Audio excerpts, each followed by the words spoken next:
Hello, my name is Dominic Veek, and this is my second video submission for Philosophy 321, Philosophy of Terrorism. So this is going to be over chapters 5 and 6, and I'll start with chapter 5, which I found very interesting because, first off, it kind of explained or questioned exactly what a myth is and the place of myths in terrorism as far as motivation, justification, how sharing certain stories, whether they're completely, I don't want to say unrealistic, but like spiritual in nature and almost like religious, mythical tales that the average person wouldn't believe, or if they're factual based stories, how they actually do much more than just convey a story. They're actually like measurable structures that aren't just words or aren't just rhetoric. In a lot of ways, they use myths. Terrorist groups use myths to justify actions, to come to like a common place and understanding. And they're, like, again, not just words or rhetoric. They're really, really powerful structures within the psychology or philosophy of terrorism. It's definitely a symbolic form of communication or it's definitely a symbol in itself with how the myths are interpreted and used and shared amongst the group. Another thing the chapter mentioned was the symbolic convergence theory, or SCT, which I thought was pretty interesting, and also symbolic trinity, which is that myths don't stand alone, that myths, symbols, and rhetoric, which is, how things are spread or the way things are said, they all interact and basically like give the group a shared common place, or an understanding of exactly what they're doing or where they come from, and that it's something that's powerful within the group.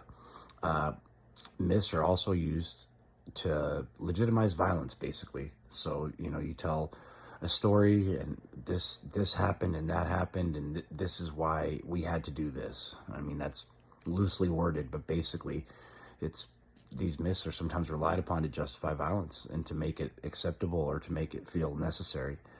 But in a way, like, the myths aren't necessarily fabricated, but created with some of these purposes. At least that was my understanding. He didn't really say that, but that's from my understanding of the chapter and what I see as the use of myths by groups that have committed terrorism. The following chapter was also really interesting because it talked about how places or territories aren't just basically physical structures. So how myths aren't just words, they're actual like a real tangible thing that you can weigh or measure, or I guess see, if you want to say it that way. But territories are incredibly symbolic. They have a lot of symbolic weight. So a lot of times these territories are religious in nature.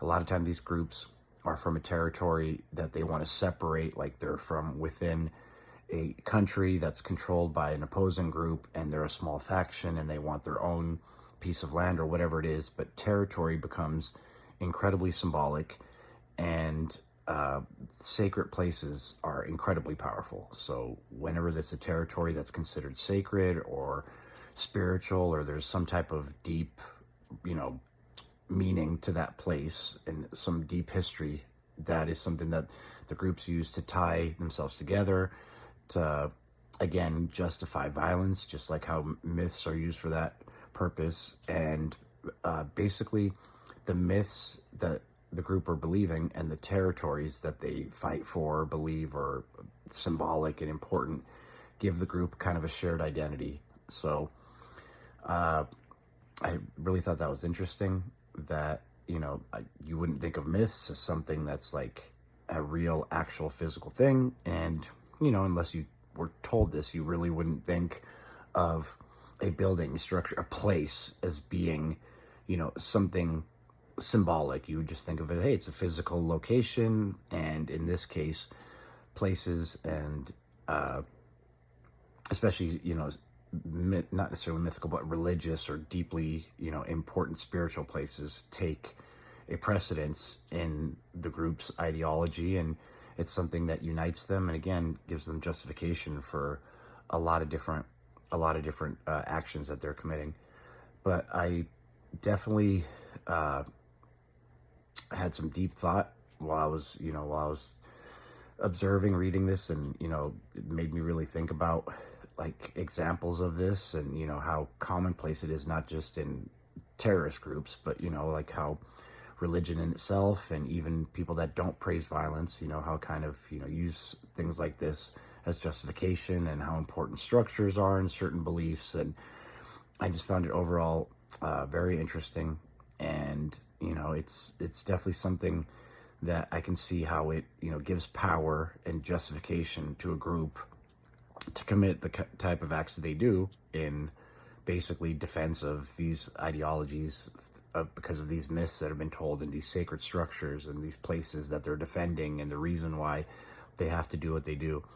So very interesting chapters, and that is basically the key points that I take really from the two. Is the chapter 5, the importance of myths and the actual tangible, measurable effects of a myth.